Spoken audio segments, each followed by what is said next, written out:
Before I talk about the SOVA campaign, I want to make a few quick remarks. Just to add to what Russell said about quality. Today, VA Secretary Collins was at the Asheville VA. It wasn't a town hall. He only invited the press, but he made a couple comments. He said, whether care is provided at a VA facility or in the private sector, it's VA care. And I think Russell and Suzanne made clear that's not the case. But he also made the false statement that we make sure that care that veterans receive in the community is the same as they receive at the VA. There are no quality checks on care that's provided in the community. No inspections. We recently had, I wrote a letter that'll be published soon. The Inspector General did over 120 reviews in 2024 of VA facilities, and they were all focused on either quality of care, timeliness of care, or financial management. The deputy IG inspector appeared before, I think, the House Veterans Affairs Committee, and with some pride said, well, it was either 20 or 21 reviews at the community care. But in fact, those reviews were almost exclusively about how the VA might have failed to manage the community care program. For example, community care doctors didn't submit medical documentation, and the VA was faulted for not following up multiple times to get that care. So there was another section there that showed in the 12 months, I think from about September of 2024, 12 months before that, only 2 reviews were done of quality in the community care program. So the VA has no idea, no sense of what sort of quality of care is being provided to veterans in the community care program. It's just kind of a belief that the care in the community is equal to or better than the VA, when in fact multiple studies show that the opposite is true. It's not only that when a veteran gets referred to the private sector, they enter a very fragmented system. And before I had a service connection high enough to entitle me to complete care from the VA, I had a lot of care in the private sector, and I've had a lot of medical issues over the last 11 years.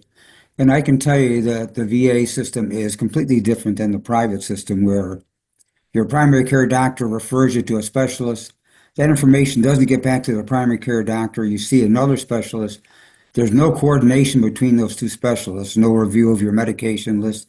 And in the VA, that all happens, especially when there's a medical record that has everything in it and every provider can review. And I'm sure a lot of you know that, but if you don't, it's certainly something to think about.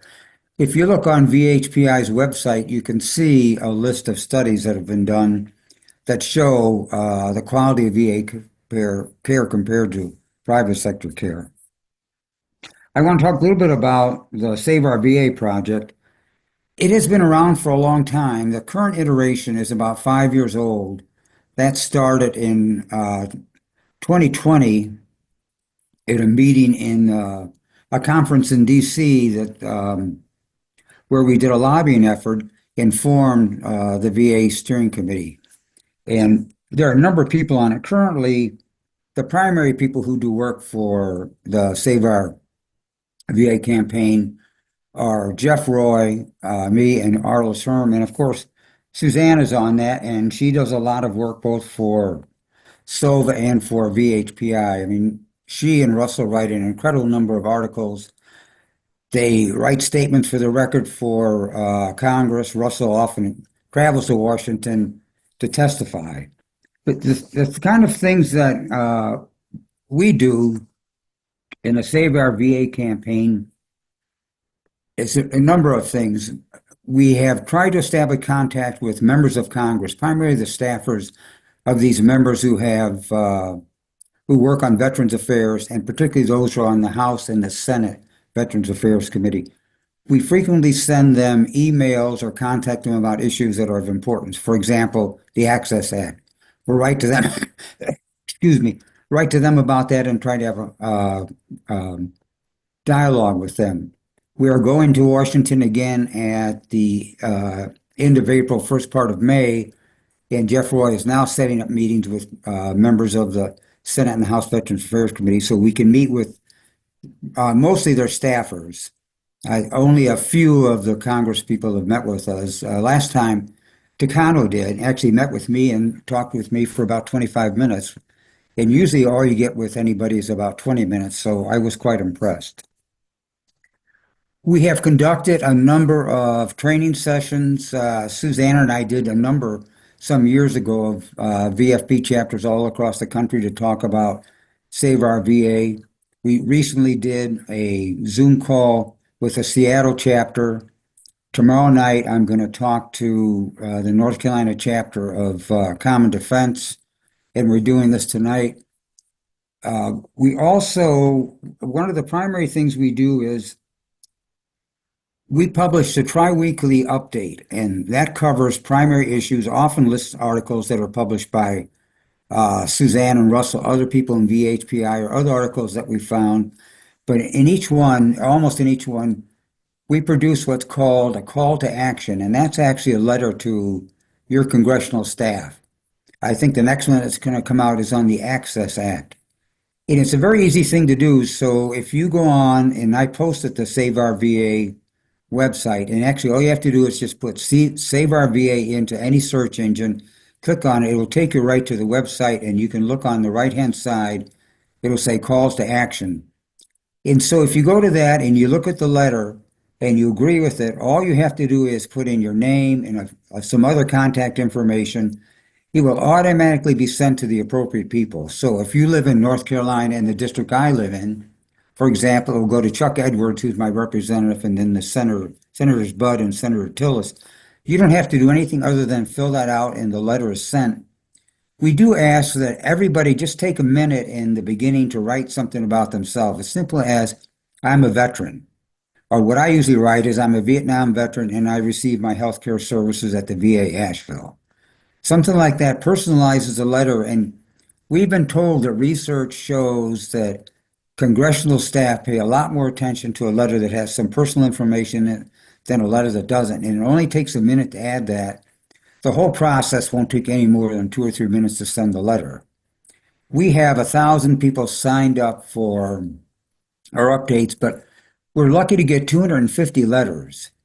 If we could get a lot more people, if 1,000 people would sign those letters, it would have a much bigger effect than if only the 200 or 250 people signed the letters. So I encourage everybody and everybody you know to have them look at these letters, to read them. If they agree with the content of that, to send the letter. It doesn't take long. The whole reading the letter and sending it would take you 10 minutes at the most.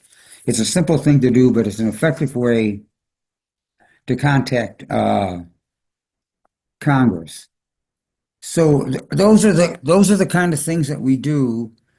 We're a small group and we work pretty hard. We've been at this for about 5 years. We've been trying, along with VHPI, to make alliances with other groups. We've had conversations with people in AFGE, the American Federation of Government Employees, the National Federation of Federal Employees, to try to work with other groups. And I think Suzanne mentioned that we've had contacts with Common Defense.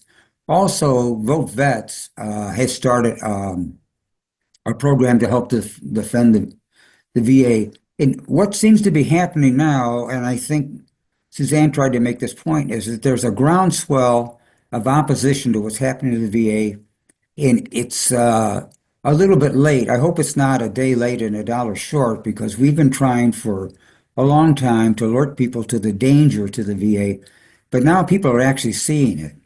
I think a lot of people thought, in fact, VHPI did some social media stuff, and a lot of veterans who were apparently Trump supporters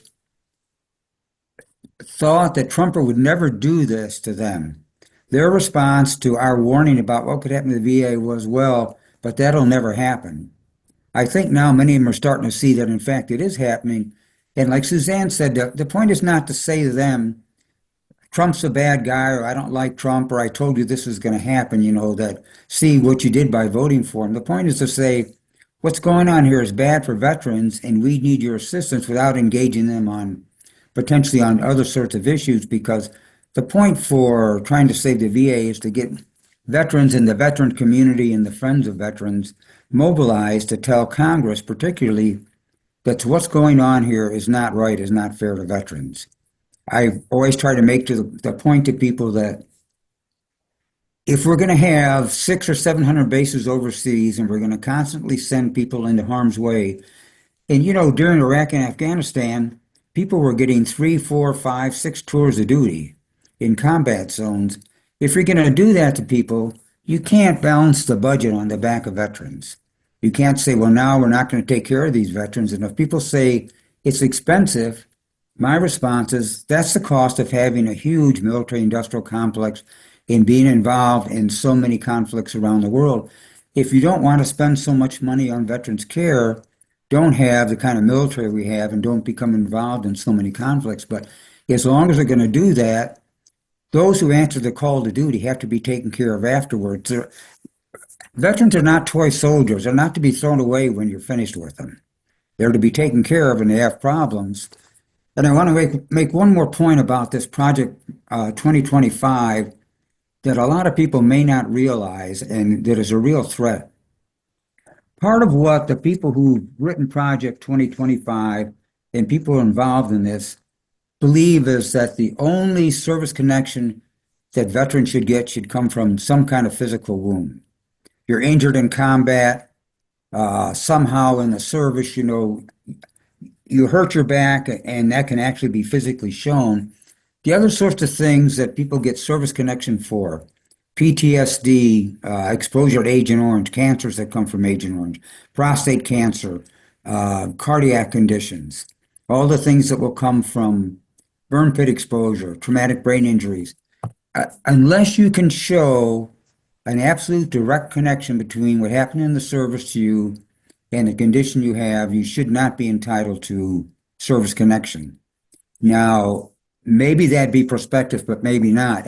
I wouldn't be surprised if we start seeing people who have things like PTSD or suffering from military sexual trauma, start having those things reviewed and having their service connections revoked or lowered, because that's the central thrust behind this. It's not only to privatize the VA healthcare system, but to reduce the number of people who are eligible for service connection.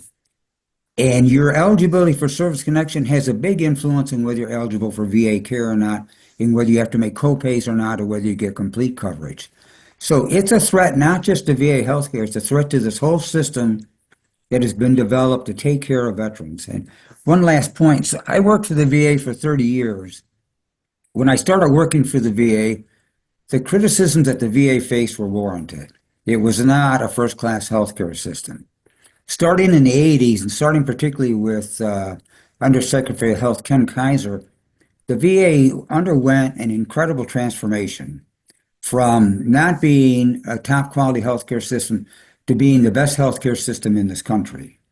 And that has happened, and that needs to be maintained. And if Trump and his lickspittles are successful in this, it won't be anymore. It'll be an insurance agency paying for bills. And what I fear is that what will happen is it'll first pay for everything, then it'll be like Medicare, where there are co-pays. Finally, it'll be like Medicaid, where it pays so little that the only providers who take you as a patient are those who are really at the low end of the scale. Now, a lot of people say that might happen, but who would have believed the kind of things that are occurring in just the last 2 months of this presidency? So I would say nothing is impossible. I put in the address of the website for Save Our VA. I really encourage you to look at it. And I also encourage you to look at the Veterans Healthcare Policy Institute, which is the best source for information on what's going on in the VA right now and issues that you should be concerned about. I appreciate everybody's attention. I really appreciate the opportunity to talk to everybody.